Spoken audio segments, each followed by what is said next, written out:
So I'm really pleased to be joined here today by a dear friend and colleague, Ami Chen-Mills.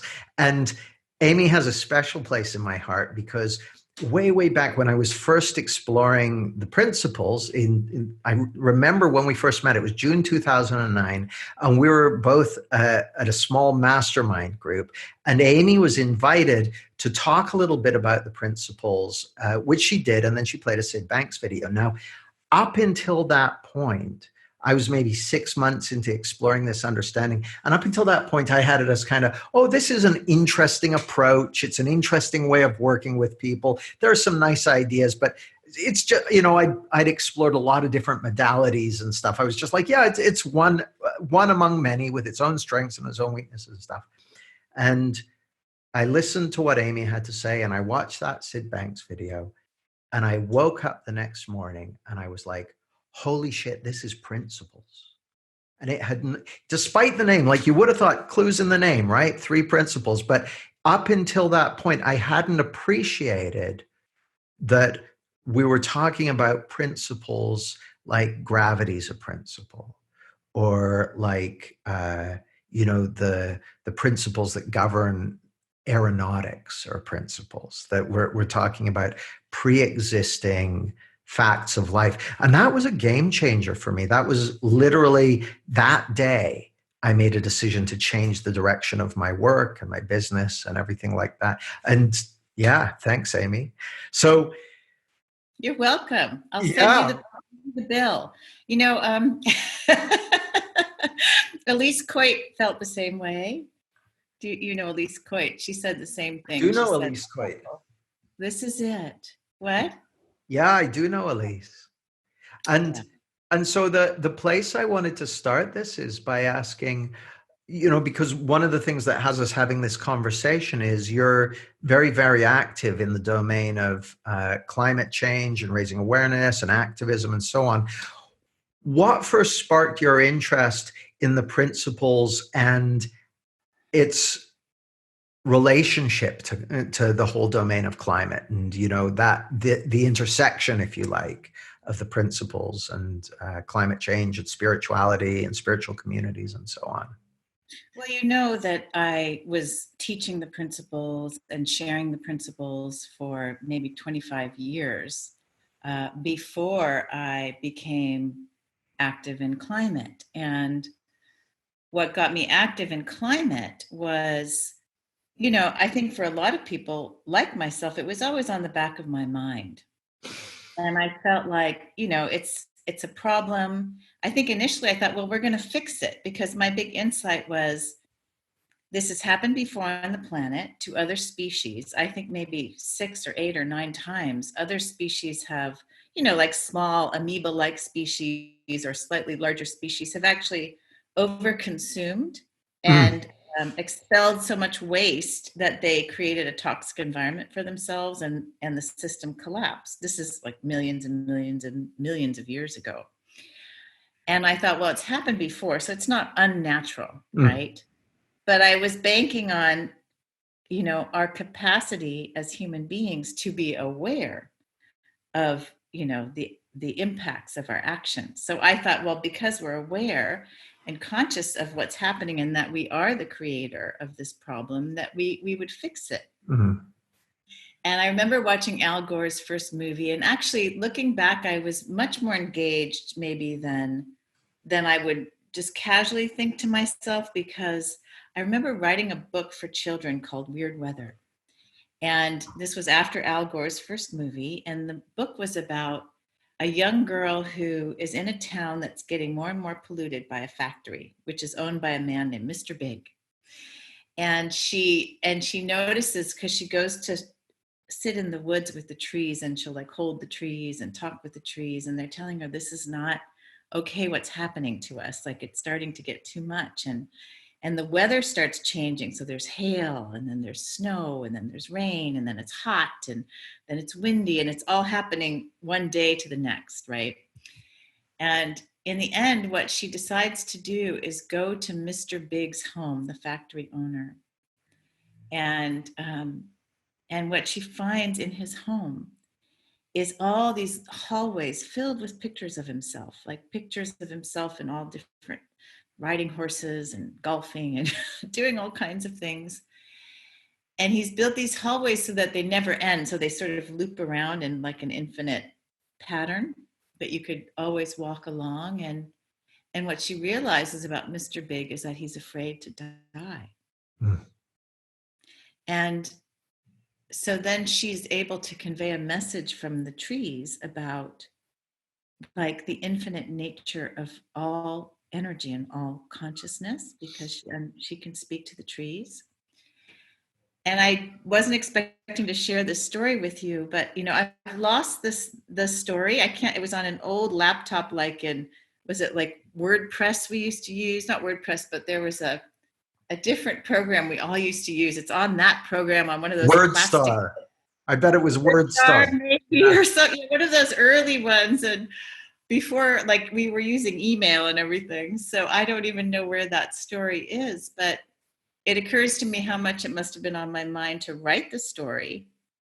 And then as the blowback came against Al Gore's movie, for me as a journalist, it's just common sense. I just follow the money, follow the money trail. And I just knew where the doubt was coming from. I knew, because what I understand about climate activists and scientists and nonprofit workers and people who are volunteering, to save the earth, of which there are legions, like there's no agenda except to save the earth.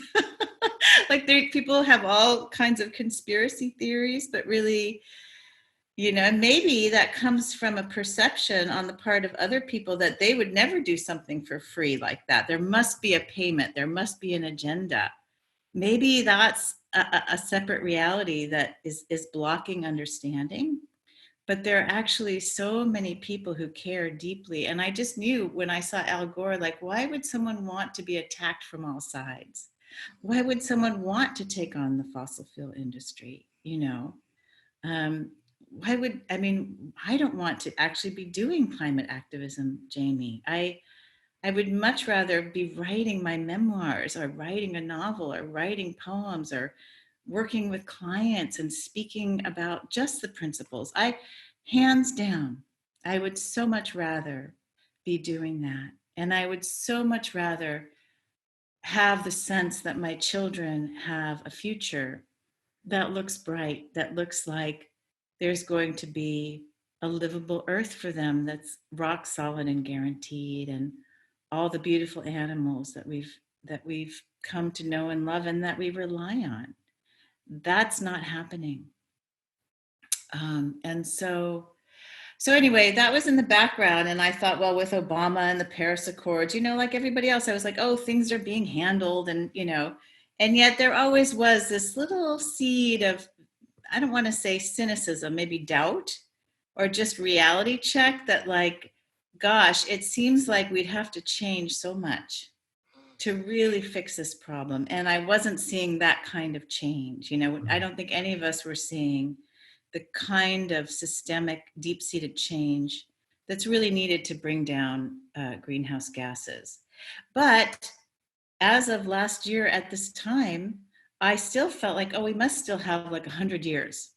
So once we get rid of Donald Trump and the denialists in office and people wake up, we'll have time, again, someone will come along, a new president or something. And then Greta hit the scene. And I'll tell you, when I saw Greta Toonberg, for me, and I know she's controversial for a lot of people, so bear with me, my heart just sang, because there was something about her that was like, wake up, people, like, hello, where's the common sense? And then I got a friend of mine sent me Jem Bendel's paper, Jem Bendel from the University of Cumbria, and the paper is called Deep Adaptation. You've seen the paper. The paper is possibly controversial, but when I got the paper, it's like 35 pages long. A friend sent it to me. I was on vacation in Kauai, so I had time to read the whole thing. And there was something about, although Bendel was saying, look, it's probably too late. Like, are we not facing facts because of some psychology in us, that it's just too much to bear to really think that we have destroyed the planet for ourselves, or for most of us, let's say. Maybe some humans will survive, maybe some animals will survive, maybe even a lot, but still, even if half the population goes, that's incredibly traumatic to think about for most people.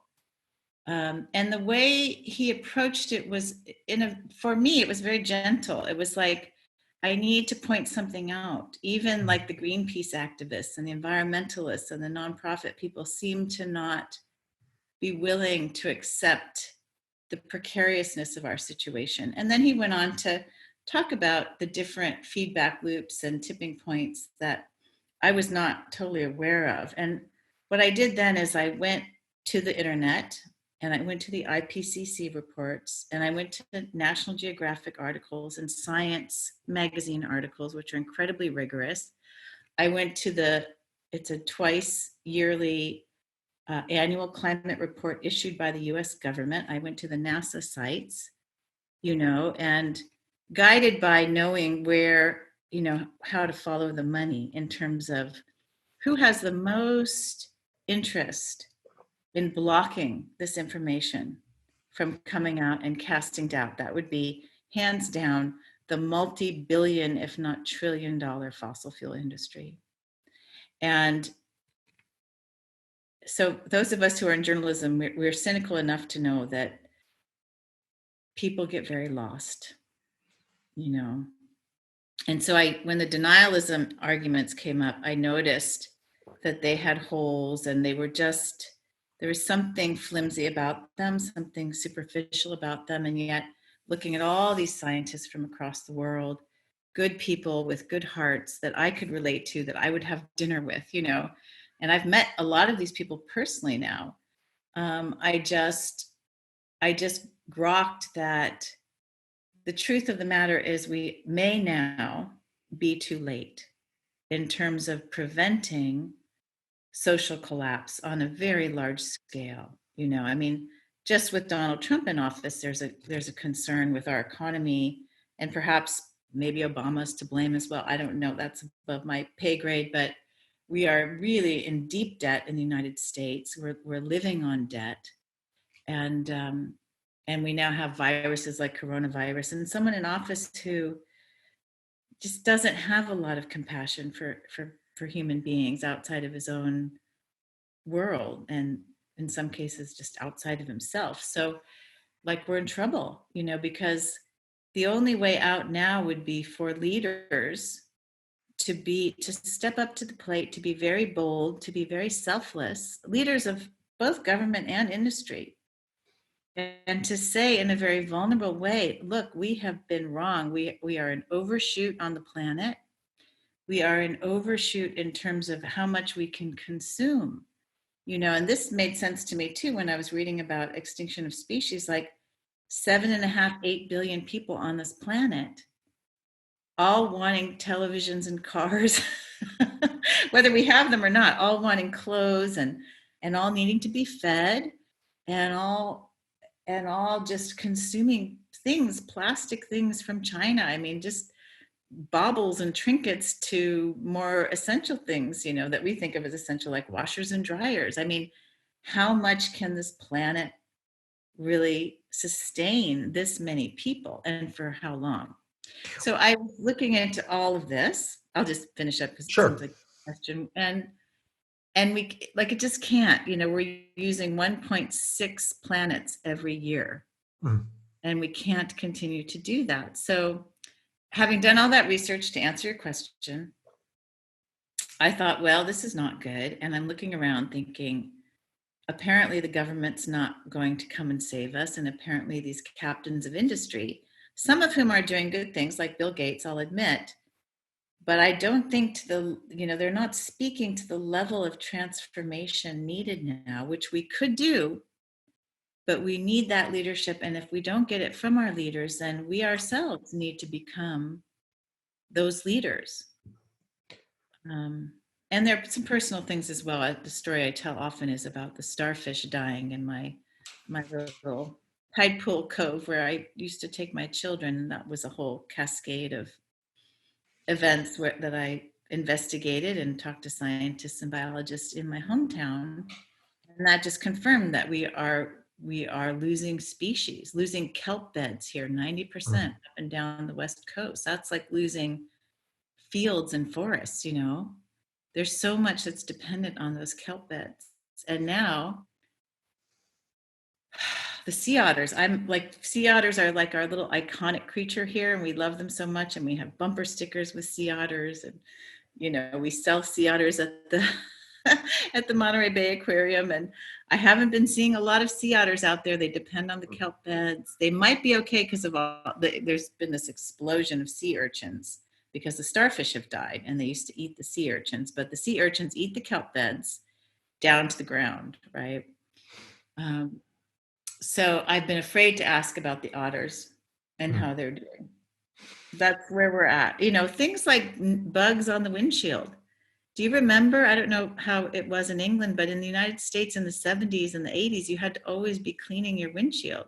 I was on the west coast of Canada in the 70s and 80s, and yeah, there were a lot of bugs. There was huge amounts of insect biomass. And I haven't cleaned my windshield for bugs in years. I can't remember the last time I did that. That's what's happening. Yeah. So a couple of things occur to me, Amy. One is in talking about government and leadership, leaders of industry and so on. To what extent would you say, well, there are a couple of themes, if you like. One is, it seems to me that there are a bunch of industries where there are basically what get referred to as unpriced externalities. So, for instance, the automobile industry doesn't have, or the fossil fuel industry for that matter, doesn't have to pay any price for the pollution that they're putting into the atmosphere. And that if those what's called externalities were priced into it, it would mean that fuel would be more expensive, cars would be more expensive, et cetera, et cetera, et cetera. But that actually over time, that's what has to happen. And that's what tends to happen. Like if we look at the history of pharmaceuticals, that used to be the case, and a bunch of those loops got closed. I know that there are other issues with the pharmaceutical industry, but more and more regulation has come in over time. To what extent do you think that closing those doors on making it so that industries are responsible for the effect that they're having on the planet, that brings in a kind of self-correcting mechanism into this? Well, I'm not the expert on economies. Like when I start looking at what kind of economy would sustain life on Earth, it's beyond my pay grade. And I know there are people who've been looking at this. Mm-hmm. So we need to elevate them to the forefront of the conversation, really, but really radically looking at, not just climate, but species extinction. Because that has to do with habitat loss, development, pesticides, herbicides, all kinds of things, right? Manufacturing, just taking up too much space on the planet, not enough wild space that's not infested with chemicals that kill insects. 99% of our monarch butterflies dropped in the last 2 years. 99%. Dropped on the West Coast in the last 2 years. That's huge. So anyway, I get concerned that we look at the whole picture and not just greenhouse gas emissions, but let's just say greenhouse gas emissions. So there's a carbon tax being proposed in the United States by Citizens Climate Lobby, right? And they are a citizen activist group that's been working very hard and thinking these things through very deeply. And they've been going to Congress, being very respectful. Really, every meeting with a congressperson is confidential. They allocate like 50% of every meeting to just listening. They're trying to work with Republicans and Democrats. And so their idea is to tax carbon at a certain rate and then take the proceeds from the taxes on industry and pay them directly into the pockets of American workers. So Americans would actually get checks from this carbon tax, which would offset the increase in prices that would happen from a carbon tax, because everything would get more expensive and some industries would possibly go under. So actually, I think it's, at the bare minimum, we should start with a comprehensive carbon tax. Mm. And even Chase Bank, which is the #1 funder of fossil fuels worldwide, they've just released a report that you've seen, Jamie, and they themselves are saying, we are in such an alarming state, that we cannot rule out the end of human life on Earth due to human-caused greenhouse gas emissions that we ourselves are funding at tremendous rates.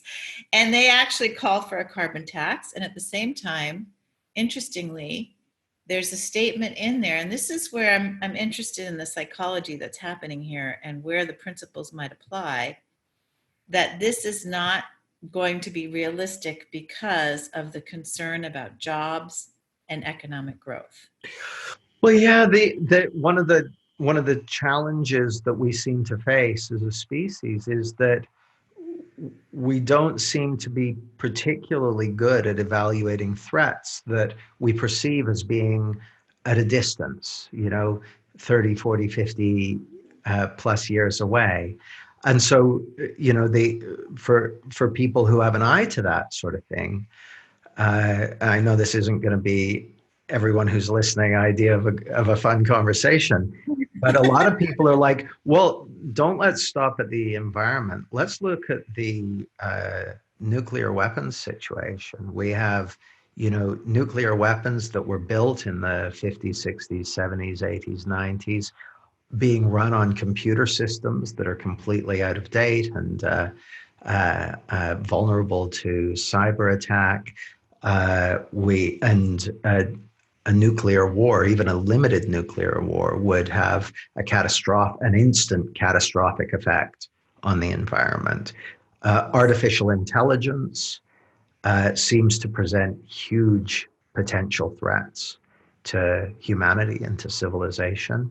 I don't know that much about that, artificial intelligence, when you say that, but I don't want to detract us from. Well, the reason I mention this is, and I'm not even done yet. There's virus, both naturally occurring virus like the coronavirus outbreak at the moment, but also bioengineered viruses. A lot of time, energy, and effort has been put into creating biological weapons, and so I guess for some people listening, they might be like, well, there's all these things going on. How come climate rather than one of the other ones is a place to put their attention? I don't know what the answer is. I know where my attention is going. Right. And I don't know enough about AI to have a voice in that world. Suddenly I've become the expert on climate science, at least in my small worlds. And so I can speak to that. Right. But I just would encourage everyone to, we know who we influence in our own worlds. We know who we're connected with. Mm. And if you care about life on Earth, and I don't think that being a spiritual human being means that you actually have to care.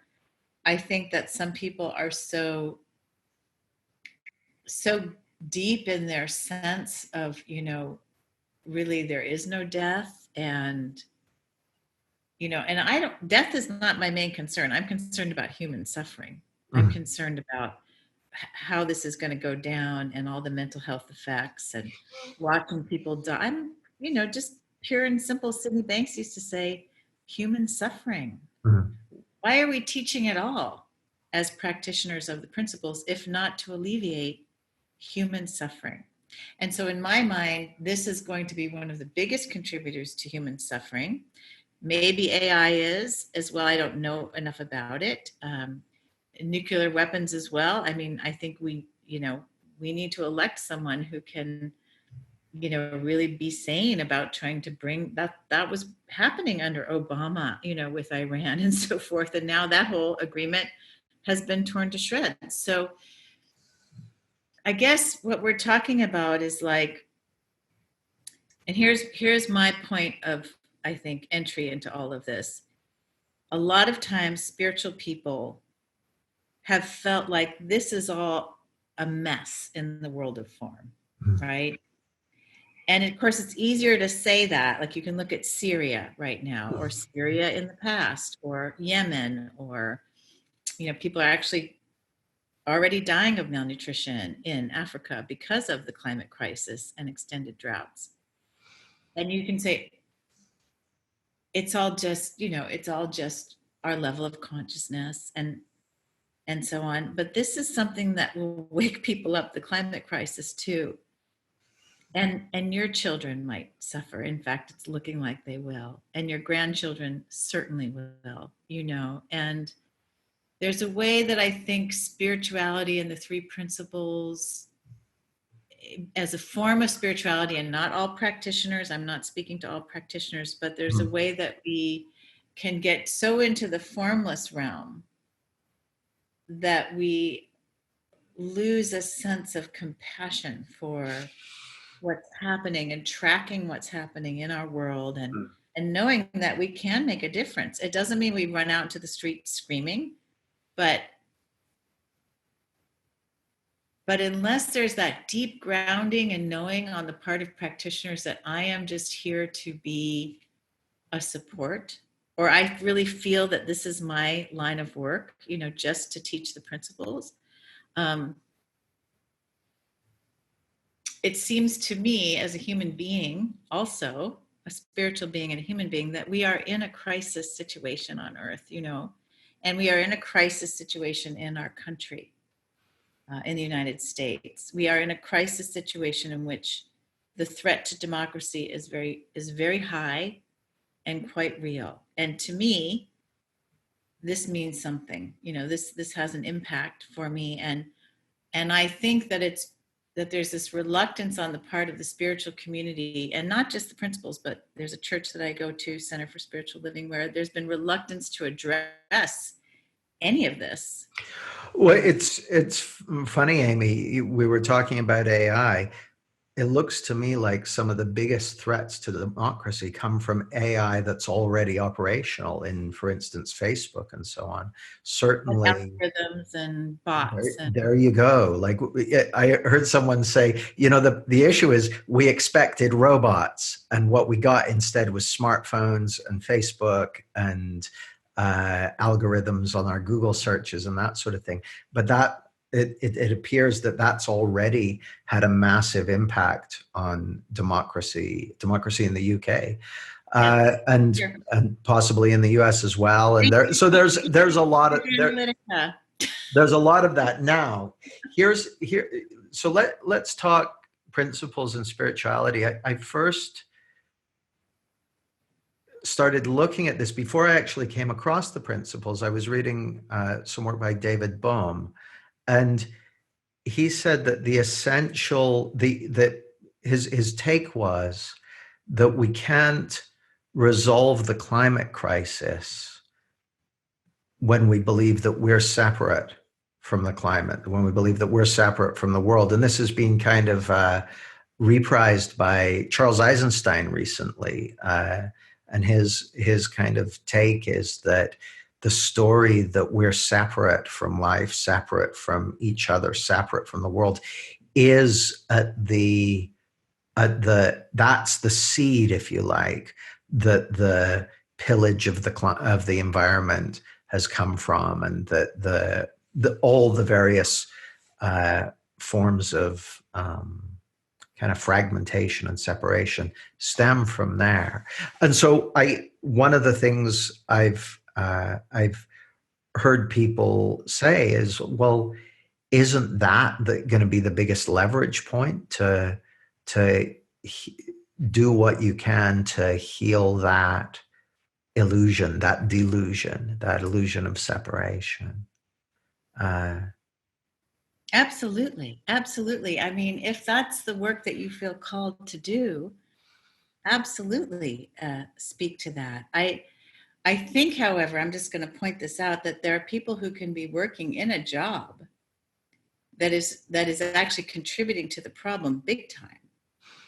And they can also go out camping and feel very connected to nature. This is something that I'm a little confused about. Like, we need to see it as both a personal relationship with nature, which I actually think a lot of people have.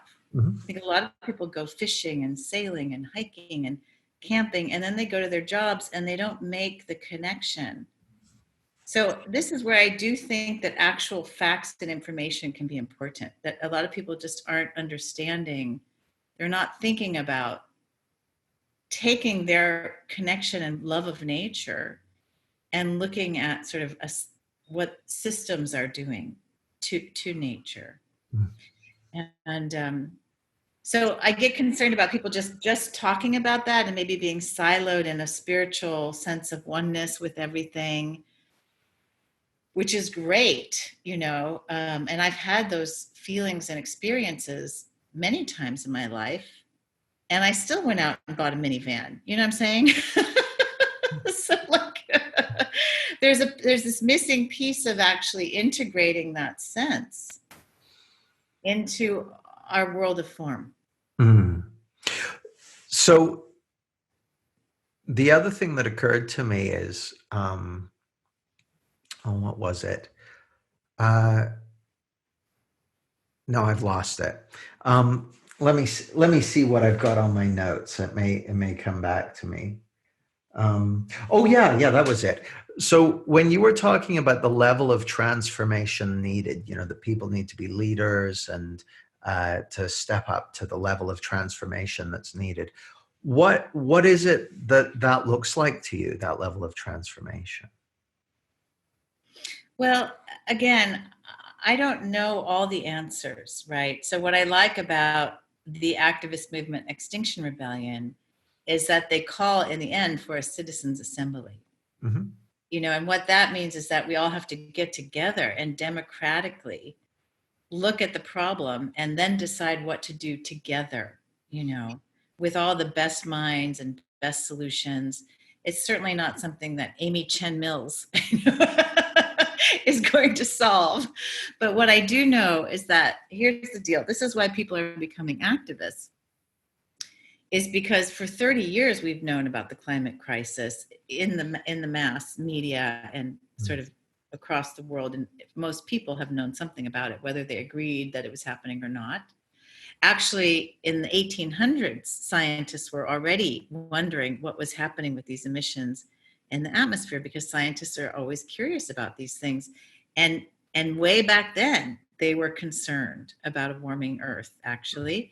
The Johnson administration also had scientists saying and warning the administration that this was going to be a problem in the future. So it's not a new concern. The science is very basic. It's been going on, the study of this has been going on for ages. And now we are at 30 years after Al Gore's first movie, okay? And GHG emissions are the highest they have ever been. After, the Paris Accords, after all the climate conferences and workshops, the COPs that have happened, the last one happened in Spain, all the nonprofits trying to work on this, all of the corporations saying good things, which some people call greenwashing. There is no end in sight to our GHGs. And so the issue now is, as you may know, that we are melting Arctic ice and snow and creating these tipping points where GHGs will come out from underneath the ice and snow, as well as all kinds of bacteria and viruses we have no idea about that have been locked and trapped under that ice and snow. And there's more GHGs stored, scientists estimate, underneath the ice and snow in the Arctic and the Antarctic than we've already released. So once we get that going, where the ice is not going to stop melting, we're looking at possibly 5 to 7 degrees. I've heard the next IPCC report is looking at a 7-degree projection. I may be wrong on that, but that's what I've heard. So go check it out yourself, right? But I don't know if we can survive on a 7-degree planet. I mean, with everything happening now, and really the main concern is food production, food crops, huge disruptions to the economy, like let's say South Florida goes underwater quickly, all of a sudden all this value is lost. Mm. You know, all this, the banks are going to start collapsing again, but this time, you know, there'll be no footing to return to. Shanghai can go underwater.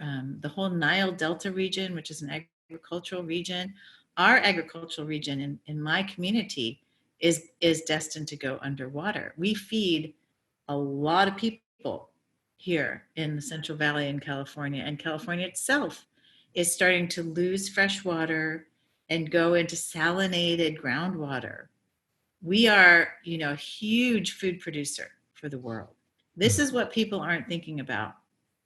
And so your question was, how would I change the world? Well, we need to understand we are in an emergency. It's just as much of an emergency as like World War II was. And we need to be ready to make the changes that were necessary for people living in Europe in World War II and the United States. Just as a metaphor, I mean, we were willing to save ourselves by planting our own gardens, uh, by you know not running the electricity at certain times, shutting down the lights, putting blackout curtains up, sacrificing in so many ways, actually, you know, for the cause. Now, I like the sound of that, Amy. The question I've got is, my understanding is that 80% of 80% plus of greenhouse gases are coming from emerging nations, and that folks in, you know, the US and Canada and Europe uh, dialing back their emissions is going to be all to the good, but it's kind of going to be like throwing a baked bean at a charging rhinoceros in terms of impact. And so the one perspective on this is actually every ounce of energy you might have earmarked to put into personal changes to reduce your carbon footprint would actually be better spent on doing some carbon offsetting and petitioning your local politicians to get them to put those unpriced externalities, put prices on those for the industries involved, because the there's very little that we can do that's going to be a compelling message to the emerging nations who are looking to get their fair share of cars, washing machines, reliable energy sources, and that sort of thing. Like there's not a story that we can tell them that is going to make them forget that they want that stuff and that they want all the benefits that that brings to them and their children. Right. So I am all for a significant, meaningful carbon tax. And in fact, I was a volunteer for Citizens Climate Lobby before I got involved with Extinction Rebellion. Mm. You know, we need that as just the very first step, right? But the reason I'm in Extinction Rebellion is because the media, the news media in all of these countries, okay, is apparently not doing a good job, because about the climate crisis, the urgency of it. Look at what they're doing with coronavirus. All right. So this is a huge public health issue. Many people will die, and yet not as many people as will die because of climate and who are dying now. And the impacts of the climate crisis are going to be so much more throughout the whole society. Even the coronavirus is, you see the tentacles in supply chains and travel and, you know, economies, and even GHG emissions are going down, right, because of the coronavirus. So we are so interconnected. And for the media to not report properly, like in the countries that are underneath the Himalayan mountains, if we hit 6 degrees or so, even less, I think, they get all their water from the ice and snow in the Himalayan mountains. Mm. These are developing countries. So the question is, do you want to live or do you want to have a washer dryer? Okay, that's the frame that we need to be putting on this. And it doesn't even mean we can say, okay, there'll be no washer dryers. Maybe we get very creative and we have washer dryers like for 3 families at once, or I don't know. It's just what I get frustrated about is that we're not we're not even putting our minds to it at the kind of scale needed. Like, if we were to report, as the media is on the coronavirus, where everyone's in alarm and people are running to go stock up things and be ready and wash their hands and get ready to hole up at home and sacrifice for public safety. This is the kind of reporting that we need to do on the climate crisis. And if this kind of reporting and leadership were happening, you know, in terms of the news media and the government, then we would start to sort it out. I don't know what all the answers are. I don't know what kinds of appliances will be new ones possibly, or, you know, what could happen. But I mean, I was listening to NPR the other day, okay, on my way to a doctor's visit, and NPR is like our local public broadcasting radio show. And so they're considered to be fairly neutral, right? I don't think they're alarmed enough at all. At any rate, they started a show about going to Mars and going to the moon, and how Elon Musk was going to Mars and he was building all these things and it was so exciting. Or maybe we'll go to the moon with NASA, and Vice President Pence is, and this was sort of all this excitement about it. And I thought, wow, you know, there's the cognitive dissonance that's happening, where we're trying to pretend as if nothing is happening. Imagine the amount of millions and billions of dollars going into these space programs that could be going into solving the climate crisis. You know, why? You know, I'm sitting here thinking, why are our priorities are nowhere near aligned to the crisis? And I don't know, sometimes I feel, Jamie, with all due respect, like it's a bit of a gender issue in a sense. We still have men mostly kind of controlling things and in power. And there's something about the male psyche, the conditioning, that's about like producing and creating new things and technology and yay, and we're going to produce and create new things that are going to save us. And we're going to go out into outer space and have adventures, you know. And I think I like the sound of that. I know. Speaking as a man, sounds good. Go forth and conquer. And I really believe it's time to look at our home. You know, and women tend to be, and not all women, and many men too, are like this. Is our home healthy? You know, where are we with our home and taking care of each other and taking care of ourselves? You know, it's like we're completely out of balance on that yin and yang in the world of form. We've been very yang for a long time. Well, something occurs to me, Amy, like my kind of part of my come from for looking at anything is I assume everyone's doing exactly what makes sense to them based on their current understanding of who they are and how life works, basically. Yeah. And so I can imagine that a lot of people are listening, thinking, oh, well, what should I do or what could I do, and that sort of thing. What do you see as kind of the balance point, if you like? I'll put my cards on the table. It looks to me like the thing I can be most useful at in all of this is helping do whatever I can to raise people's level of understanding. And that may mean people acting in a way that's more connected and compassionate to each other, like you. What looks important to me is alleviating human suffering. And so it may also be to do with people acting more in alignment with nature and the world, but it may also be kind of the insights and realizations that help solve problems. But also, you know, you mentioned technology as a species. The direction of technology, one direction of it, has been to allow us to do more and more with less and less. So while we have billions and billions of people on the planet, we seem to, the general trend seems to be being able to do more with less. We're looking at a future where within a potentially a relatively short period of time, we have we have protein and meat sources that aren't sourced from livestock, and things like that are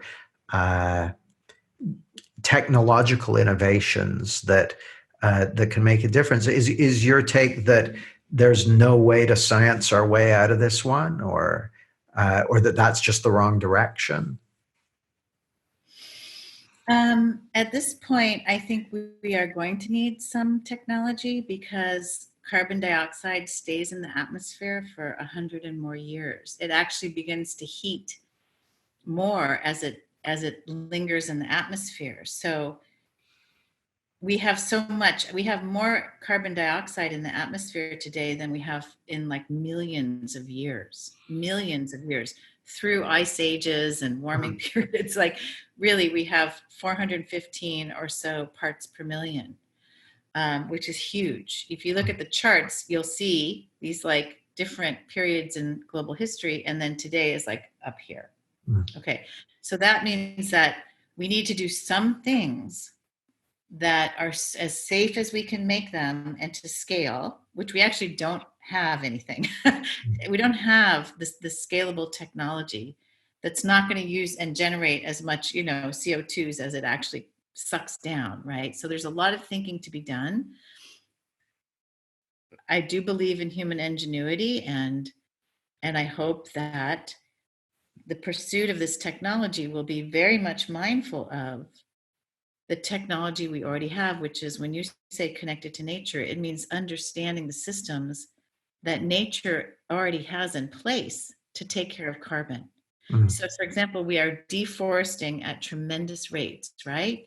We cannot afford to do this right now. Trees are the beautiful technology that takes carbon out of the atmosphere and stores it for us. And as long as we're cutting them down, it doesn't make sense to me, right? Like, okay, we're going to cut these trees down and then we're going to have machines, that are sucking them. There's something about that,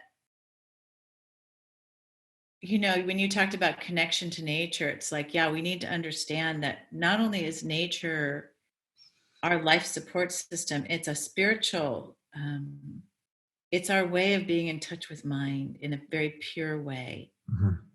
And to really honor and respect that means that we need to leave wilderness. We need to rewild. We need to retreat. We need to respect that the earth has its own systems for dealing with things. And if we just get out of the way to some extent, or maybe even help nature, we have that capacity to be gardeners of the earth, to rewild and plant trees. And what if we were planting trillions and trillions of trees?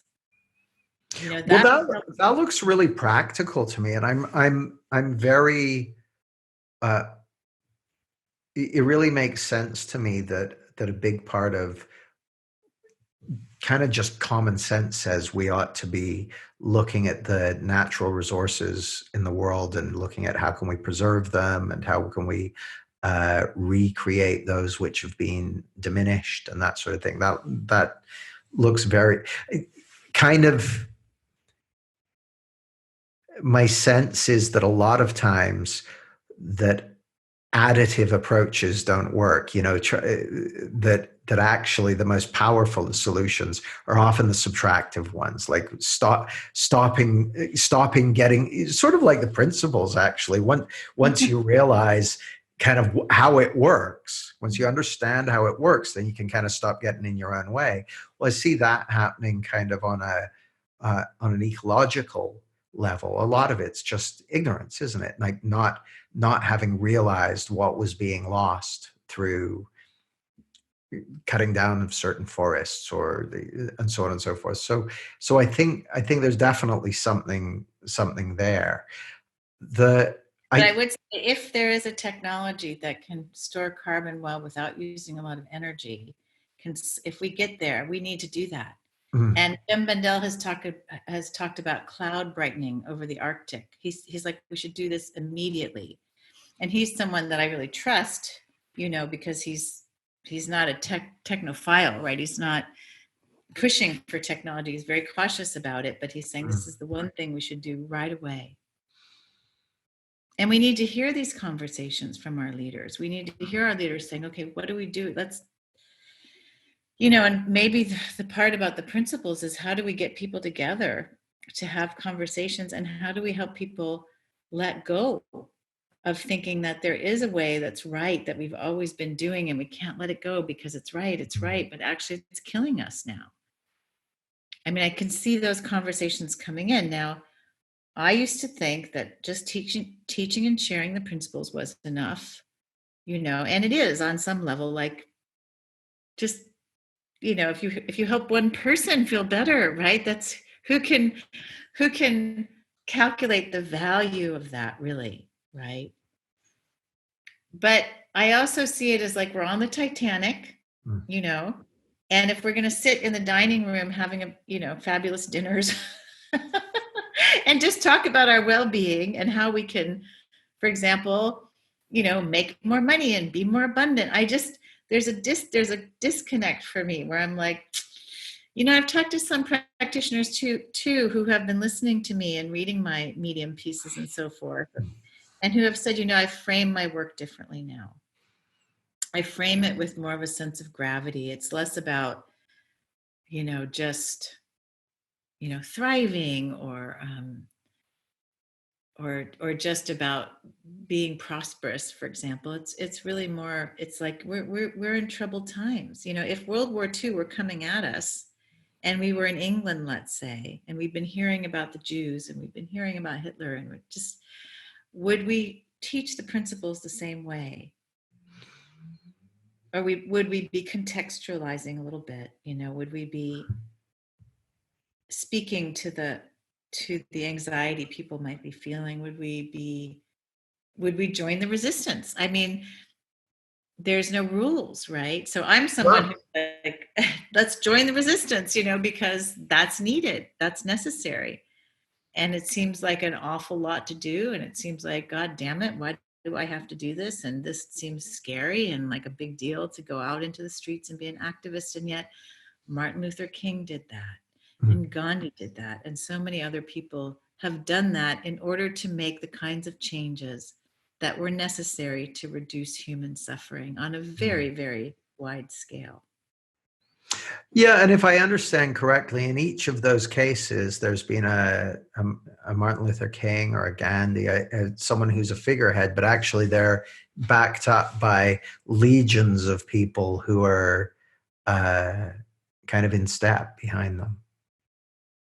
Yeah, and that's, I think that's with Extinction Rebellion, we have, I think, some really good people as leaders.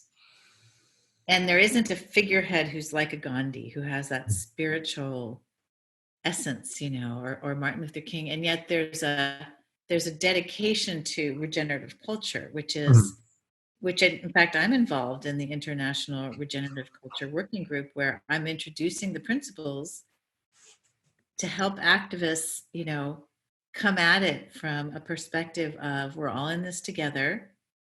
Now, there are some people who, it's just like in society, if you have someone who's like running around, who's a serial killer, right?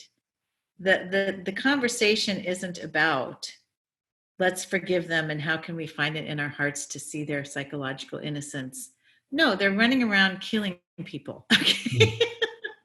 When that's happening, it's called containment, right? Sure. Like, so we do that, and then we put them into jail or put them where they cannot be harmful, right? We tend to everyone's, wounds and traumas, and then maybe there's therapy for that person.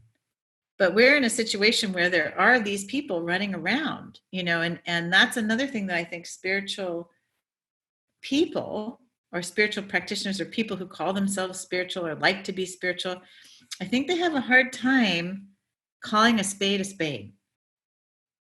When that kind of stuff is going down, where we have ExxonMobil, funding denial science, just like the tobacco industry funded confusion around the health effects of tobacco, same consultants being used, same propaganda, same methodology, all of that happening to think about human beings who know what's happening and what the stakes are, which all these fossil fuel industries have known, and then to go forward with denial science funding to confuse the issue on so many levels, it boggles the mind. Well, now here, having seen what the tobacco industry did, knowing about the impact of tobacco since the 1940s, knowing it causes cancer and that sort of thing, it doesn't take any leap of imagination for me at all to assume that, one of the wealthiest industries on the planet would be looking to protect their immediate financial interests. So yeah, that seems like that, that probably was uh, uh, kind of just looked like a very clear strategic move to them, no matter how boneheaded it might look in the future.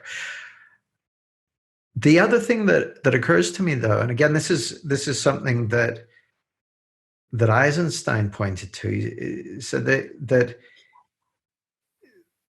what we're facing is a problem that is a result of this sense of separation. And while it's very natural and normal for us to choose a villain, a baddie, and say, yeah, it's those guys doing it.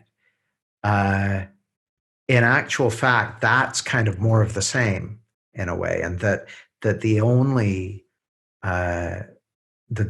solution, and that it's not to say we shouldn't be protesting if we're called to protest, doing direct action if we're called to do direct action, doing whatever makes sense to us. I think that's what we should do, and that's what we will do. That there's a way of holding it, which fuels that illusion of separation. What's your take on that, Amy? Well, this is a very rich, I think, area of conversation right now for activists, because there are these people who really aren't willing to let go. And so, for instance, say you were in the tobacco industry and you knew that cigarettes were causing cancer, and yet you decided to keep on with your paycheck and engage in this sort of denialism and putting out propaganda, to say otherwise. There's an innocence there, and also there isn't. It's the form and the formless. And from a formless place, there's always innocence. There's only innocence. In the world of form, there's not. Sometimes there's guilt. Oh, sure. Yeah, right. So what do we do with that? And so I think for me it has to do with the call out. And then what you want to be careful about is the sense of personal anger, which is different than the call out. The call out is, I'm here because I'm protecting what I love. Mm-hmm. And I care more about all these people that are going to be hurt than I do about you as an individual, because you are now, damaging and causing suffering to these people or to these ecosystems that we rely on, that we love. So I see a lot of confusion, spiritual confusion here, actually, where we're not ever going to call out, and we need to look inside ourselves and see how we're the root of the problem. Yes, we always need to do that. We always do that. Okay. But we are now at tipping point. And if we're not willing to call out, people who are actively blocking, people who are actually engaging in denialism, knowing that climate change is real, if we can't call those people out, then we're in trouble in terms of moving forward. So we need to call out. And it's, I say, if someone's beating their wife, let's say that you're in a parking lot of a grocery store. It's not the time to sit there and think about how we're all connected and spiritual and the innocence. You go over and you stop that person. That's the first thing you do. Well, Here's the thing, Amy. It's ever since I got involved in the principles, it's looked clear to me that if this is principles, it should be just as relevant to a hockey player going onto the ice after halftime, or to a fireman running into a burning building to rescue someone. It's playing out for all of us. So yeah, I don't at all buy into the coding of this, that, you know, if you understand the principles, you should just sit on a large cushion and meditate and not do anything. Like, you got to do what makes sense to you. And we're all, you know, to me anyway, it looks like seeing how experience is created and who we really are, kind of, if anything, it frees us up to act and to move forward and everything. So that's to me what you just said speaks directly to, yeah, like, just a case in point. I take my loved ones and take them to do self-defense training so that they don't get harmed or that their chance of getting harmed when they're out and about in city centers and whatnot is significantly reduced, because we live in times that can be physically dangerous. You know, at a spiritual level, we're all cool in the gang, but at a physical level, you know, noogies hurt. So that looks very practical to me. So And I would also, I would say, you know, Ramana, who was alive when Gangaji, or not, Ramana, who was alive when Gandhi was alive, sat at the base of his mountain, and all he did was speak to people who came about who they really were. And I trust that that was his, this is what I'm doing. I'm sitting on a pillow, right? And when people asked him many times about Gandhi, because Gandhi was out there running around doing all kinds of crazy stuff, right? You know, and they would ask Ramana about Gandhi, and Ramana would say, "Don't bother him. He's doing exactly what he's meant to do." And this is where I see resistance in the spiritual community around activism. And I'm sort of, I see myself as like, I'm here to say that's just one way of moving in the world. yeah, There's nothing different. It's if it's what's calling you, and it seems to me just logically it's going to be calling more and more people, because what are we just going to sit here like frogs in hot water? You know, I'm not, but you know, I feel like more and more people are going to see the necessity, as we did during the civil rights movement. And this has been called the civil rights movement of our time, you know, that there is the moral and ethical responsibility we have is so huge that that more and more people are going to be willing to sacrifice more to try to move the dial here, I think. And there's nothing non-spiritual about that. sure. It can be done in a non-spiritual way, but there's nothing non-spiritual about that. And in fact, let's bring all the spiritual into it that we can, because we're going to need it, you know, to keep ourselves internally at peace. And that goes to the question of anger and calling out. You can actually call out and feel connected at the same time. It's like with your children, right? When you know they're about to run into the street and you get angry and you yell because you asked them nicely several times, and then you yell, "Don't run into the street. How many times have I told you?" The love is still there.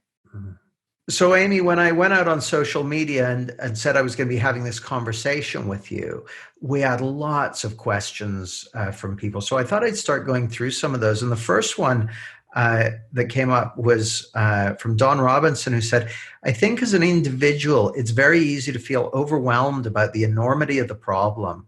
Uh, uh, all thought I know, but that's where I am with it. So I would love you to explore getting beyond this rabbit in the headlights feeling." And I think the whole area of what's being termed climate anxiety and climate grief and eco anxiety and so on, I think that for a lot of people, that's a big one. It's a big one. And it's going to get bigger. You know, actually, one of the reasons that I want to see our leaders activate our school districts, you know, which is a group of people that I'm working with and have worked with in the past, our governments, even our local governments, is because the word's getting out, and there is a cognitive dissonance when our leaders are pretending like things are normal. I think that it would be more mentally healthy if people felt like our governments were both 100% in, 100% in on mitigation, possibly even activism. I mean, one of our Congress people, Anna Eshoo, she gets people together in a room and she gets them going to, like, swing states, to work on elections. I mean, she actually promotes activism. And it actually, like, imagine you're on the Titanic and there's a crew, and the crew is saying to you, don't worry, it's fine. Or they're just kind of trying to ignore it themselves, and yet you can see the iceberg. And actually people on the sides of the ship are saying, you know what, there's an iceberg, and people are whispering about it. That's what's happening now. The crew needs to respond. We need to see that crew respond. So that's one of the reasons, I'm an activist and trying to push people that way. But we would know what to do, because these leaders who are kind of in charge of, like, they're getting paid to sort things out for us as societies, right? Would start to look at what are the solutions, and let's get people involved. I think that people felt much better during World War II saying, I'm going to do my bit, whether it's planting vegetables or not driving my car on certain days or helping with this cause. Or, like, I just feel like that would feel so much better, for people. So activism is actually a way out of the anxiety. Mm-hmm. And I sometimes feel like, even if it's like a very simple kind of, I'm going to plant trees, activism, because if we all start, it's like, I feel like we are a part of this living organism, called Earth. And the way that people talk about trees now communicating and being in touch with each other, that's where we're at. We're like, oh my God, like there's a virus. And then the trees respond. And we don't know. Each tree will have a different response. We all will have different responses, but we're connected. And we have to trust that if we do what makes sense to us, that is our part. That makes total sense to me, Amy. Like it seems to me that the only way forward is for us to look within our own hearts and to do what makes sense to us. And it does look to me like there's it's almost like there's this quote by Charles Fort. He said, the blossoms don't come in spring until it's blossom time. He said, and steam engines don't come until it's steam engine time. And that phrase steam engine time has been used a lot by science fiction writers to refer to the fact that often inventions arise at the same time in different parts of the world, created by people who have no visible connection with each other. And often science fiction writers come up with the same ideas at the same time, even they've got no visible connection with each other. And right. It really looks to me like there's a deeper intelligence at play, and that life brings forth through us what it needs. And so I tend to be, there's a quote I love by Buckminster Fuller. He said, whether it's to be utopia or oblivion will be a touch and go relay race right up to the final moment. Humanity is in final exam as to whether or not it qualifies for continuance in the universe. And it's looked that way to me for a long time, and it seems like no pun intended, it seems like the temperature is getting turned up. It's final exam time. And so the guidance for each of us is going to come from within our own hearts about what makes sense and what to do and how to move forward at this point in life. So yeah, I'm with you. Let me just say about the overwhelm too. In fact, it almost feels like this should be before the rest of the interview, because the rest of the interview can be overwhelming, and I understand that. Yeah, now you tell us, Amy. Here's the antidote.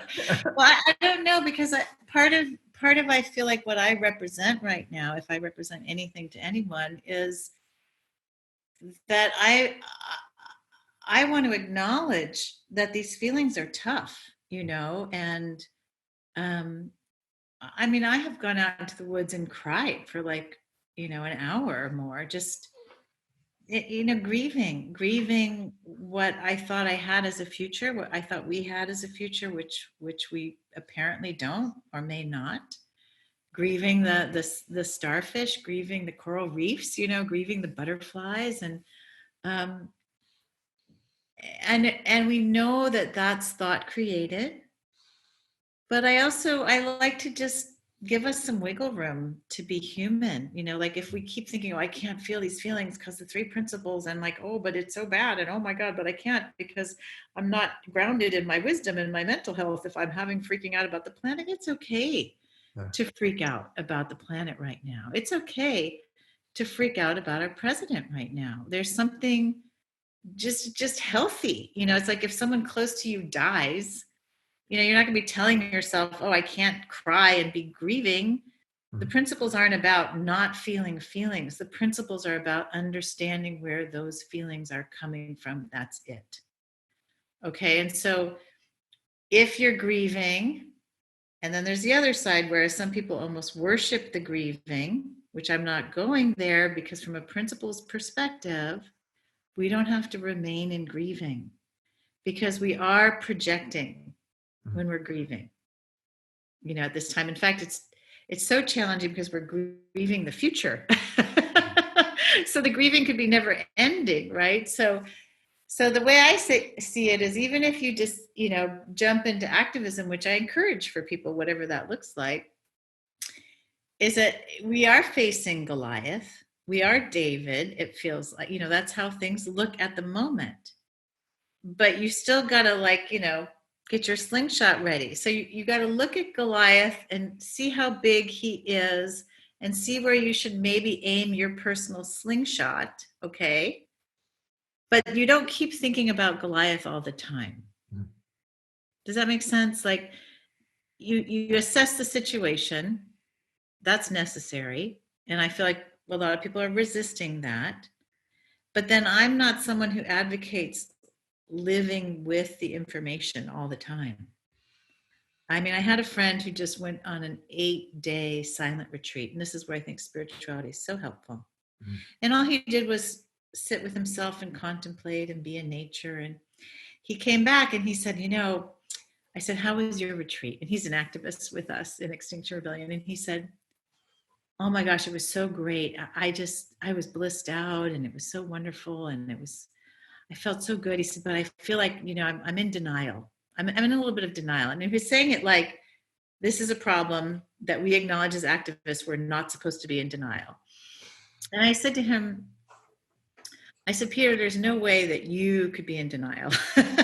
He's one of the people who's brought some of the most kind of like intense speakers on climate to our city and helped to wake everybody up, right? I said, you're not in denial, you're just in forgetting. And forgetting is a beautiful, beautiful thing right now. And really, forgetting is just letting go and being present, because in your personal reality, for most of us, and not everyone, some of us are incredibly privileged to be in realities where there's still food, there's still nature, there's still animals, there's still power and washer dryers and everything. And we can change our use of those things. We can change our personal footprints. And I notice that sometimes it takes a lot of time and energy to work on your personal footprint, because you have to change a lot of behaviors and get prepared to do that. Or you can be an activist, in which case you won't have as much time for that. It doesn't matter. You need, this is where wisdom, which we understand follows no rules. It's not about what people are telling you to do. It's about what makes sense for you. So if you become an activist, don't worry so much about personal mitigation. Do what you can. If you only want to do personal mitigation, great. We need you, role models who can help others. If that's what's calling you, do that. And don't worry about the activism. That may be too much for you. Right. But once you get your thing going, like,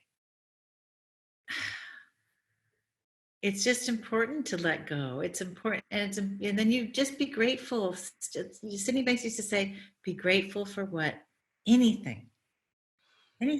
Be grateful for what you have. And gratitude is getting present. Gratitude is being present, because you can only be grateful for what's in your world, in consciousness. And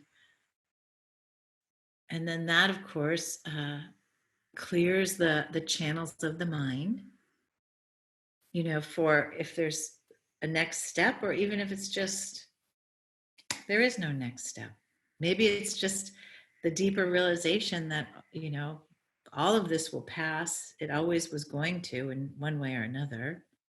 And that deep sort of settledness of, we've always lived in an impermanent world. And that's such a beautiful place to be, because activism from that space, or acting, or even speaking, or influencing people from that space, is so much more powerful than wake up, and I've done both. What about people who are kind of at the other end of the spectrum? And I may be one of these people, where I'm, privy to all kinds of information, and I've spoken to lots of people, and a lot of people around me have been really impacted, and had gone through grieving processes and so on around this. And I'm kind of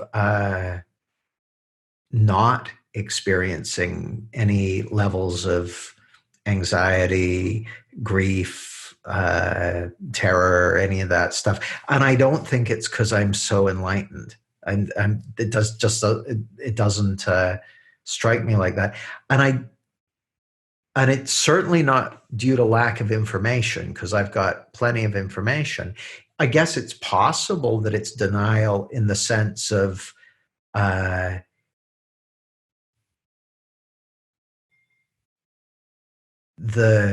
you can get a bunch of information intellectually, but until it moves you at a more embodied level, then it's just information.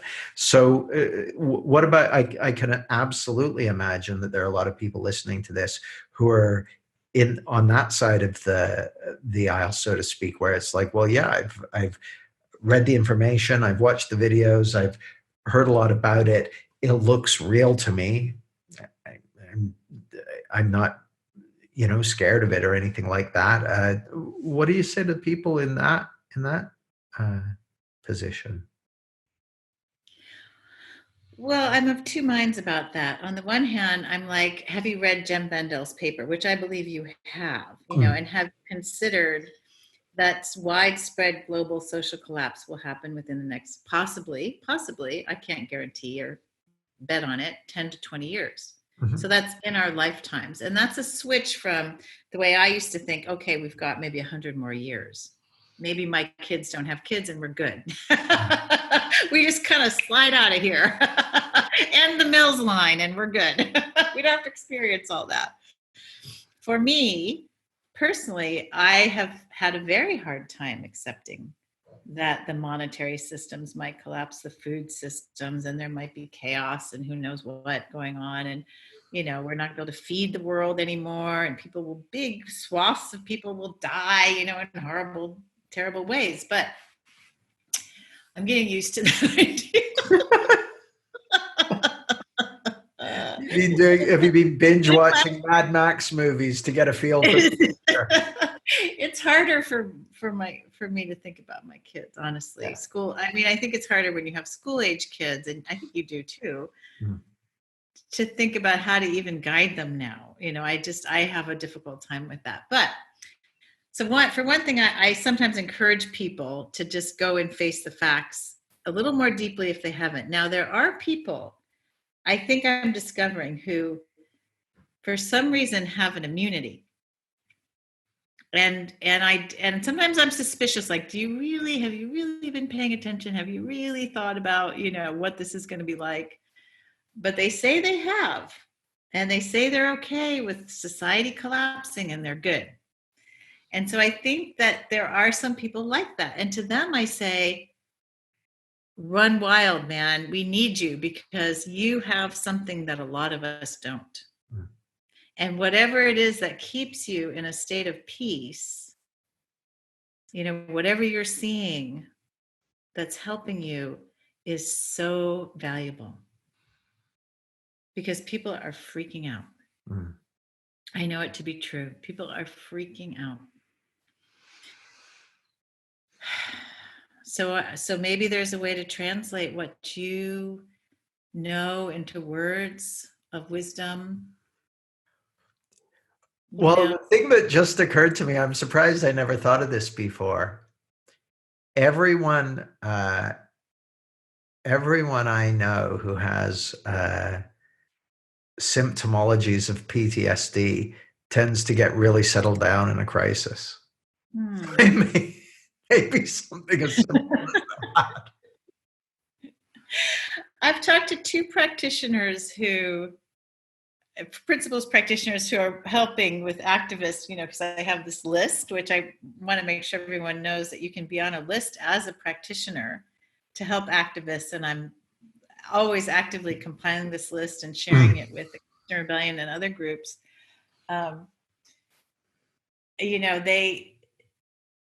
They just seem immune, and I get suspicious. I'm like, really, you haven't? Because I've had other practitioners who it's taken them some time, and then all of a sudden someone's crying on a webinar, and I'm like, oh, okay, like the penny dropped there. Like they really get what's happening.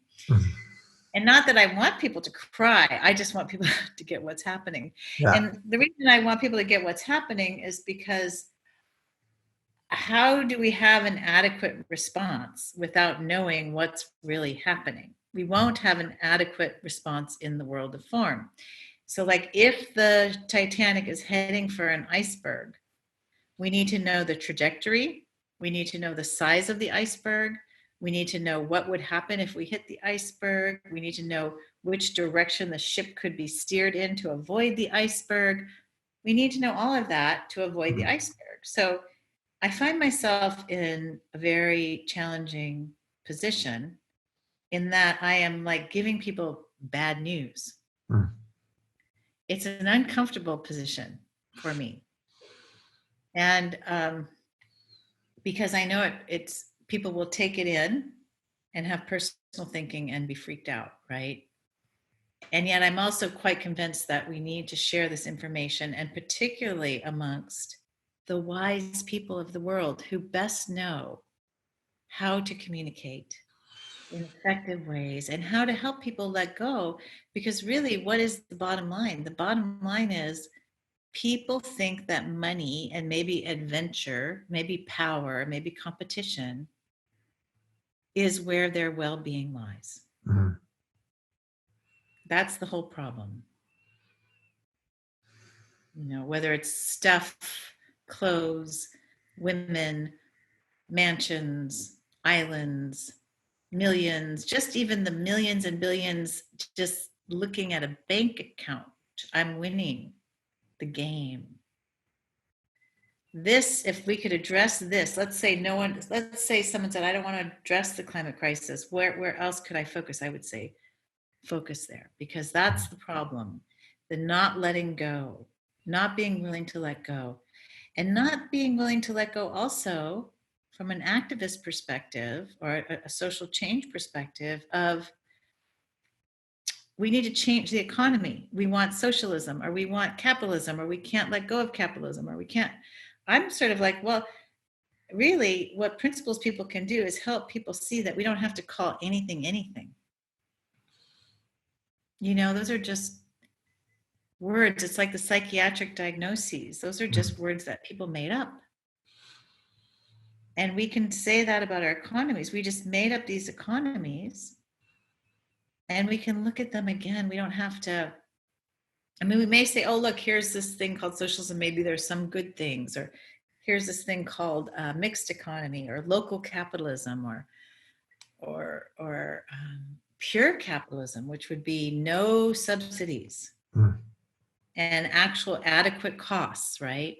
Maybe bringing in ecosystem costs, which would put a halt to a lot of these It industries. would change the game. That It would right there, I change. think. So, yeah, I'm unwilling, even though I'm surrounded by, radicals and people who say socialism, and they're good people. I never like, and they'll criticize me. Why don't you ever say, you're against capitalism? And I say, because I don't know. Yeah. No, I think that we need to look at all of it and decide what's going to work. And it'd Yeah. be better if we dispensed with, I'm on this side, I'm on that side, Yeah. Yeah. or Positionality ain't gonna do the trick. that's right. So, Amy, you mentioned the list of practitioners that you want people to know about. Say a little bit about that, and anything else you want to say about what you're up to, where people can find out more about you, and how to connect with you, and so on. Yeah, so my website is amichen.com. That's AMICHEN.com.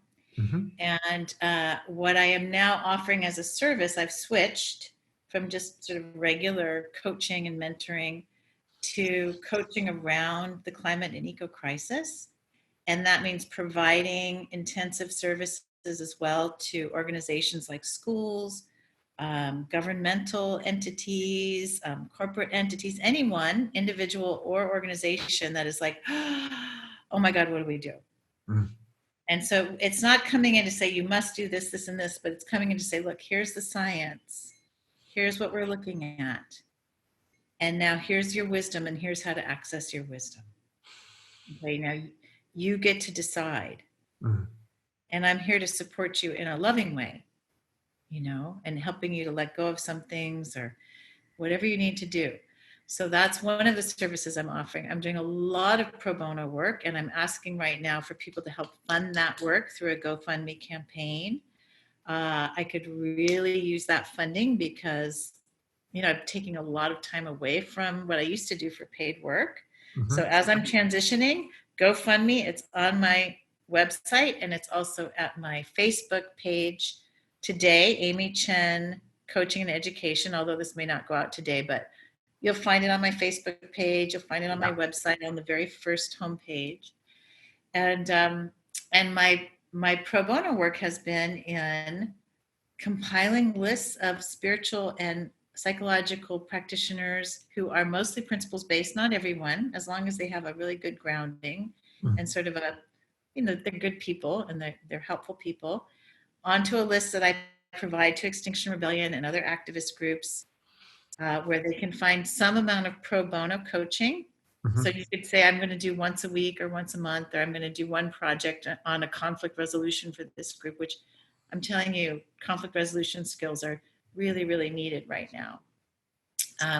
So that's called Amy's List, and you can just email me through my website to get in touch with me about that. And if people want to put their name forward to be practitioners, because a lot of the people who listen to this podcast are practitioners, if they want to offer their services and to be on your list, are there any criteria for being on that list, or anything you're wanting in terms of experience or background or anything like that? My main criterion is that you have looked at the climate crisis and you're very clear about what's happening. I ask people to read Jem Bendel's paper. I haven't made that mandatory yet, but I'm about to. It's really important. You may not agree with it, but you need to understand the spectrum of what people are looking at. Mm. And then if you can find grounding in the midst of that, then you're on, then you're good. Got it. If you think you can work with people to help them. I'm also doing the Light on the Horizon webinars with Chantal Burns and the Conscious Leadership School. Mm-hmm. And Dave Ellery and Jenny Anderson were helping with that, but they've started doing other things. It's me and Chantal now, and at the last Friday of every month, we do a free global webinar for activists and people and any kind of, it could be a business person, anyone, to talk about the climate crisis and getting our grounding and what is our right action, and just supporting each other, because community right now feels really important to me. Like half of what I do in XR is because I love my community of activists, and we really support each other in what we're facing now. And it's a beautiful thing. And what else am I doing? I'm doing a lot. It sounds like it, right? Yeah. Oh, I'm helping Tikkun just asked me to help them with consulting on on the conference in a climate-friendly way to help them be climate and eco-friendly. So that just came through, and I'm super excited to be doing that. And I'm also working with anyone who's like, I'm wondering what to do with myself. So I'm offering that kind of coaching. I'm Coaching and mentoring services to people who are mentoring services, and I have like a 6-session package as well. And I'm also doing the regular coaching and mentoring just around regular human normal issues still. But I have really shifted just because I do feel like we're on the Titanic, and for some reason I'm not the kind who can ignore that. I just can't. And that's who I am. So I'm kind of like, here I am. I'm an activist. You might not know this, Jamie, but I was a big activist in college. Yeah, I heard that. Yeah. Yeah. So I must have that energy. And I told you I saw the Gandhi movie with my father, and it struck me so deeply. And I've always just felt this alignment with these activists. And I have a book about being active, and well, you've also got your book for teens, haven't you? Yeah, So mention that as well. Yeah, the Spark Inside, because I know lots of people want resources for their children and that sort of thing. And that's not specific to the climate crisis, but it is specific to the principles. It's specific to the principles, and a lot of adults really like it because it's written so simply for youth. And that's available at my website through Amazon and through Lone Pine Publishing in Canada. And I think people actually have made bootleg copies all over the world. I see things pop up and I'm like, I should chase those people down, but they're around. And then there's one called State of Mind in the Classroom, which I wrote with my father. And that one, the publisher who had originally published it has closed down. So you can't get it right now, except that I have boxes of it. So what I'm going to do is have to find a new publisher and maybe set up a system whereby I can actually just send them out myself. Yeah. So say your website again, because that was a lot for people. Say your website again. It's amichen.com, AMICHEN.com. And you can find the GoFundMe's on that page, the Light on the Horizon links, to get on that webinar, and also the YouTube channel, which we now have everything lined up with titles, and you can pick different webinars to watch and come and join us. Like it is hard. It's hard. It's like any principles group. We see a lot of them around social anxiety or grieving or relationships or corporate work. And this is just as valid, if not more so, right? I mean, it's something people are grappling with. So yeah. Amy, thank you so much for your time today. It's so lovely to spend time with you and to connect with you. You too, Jamie. Thank you so much.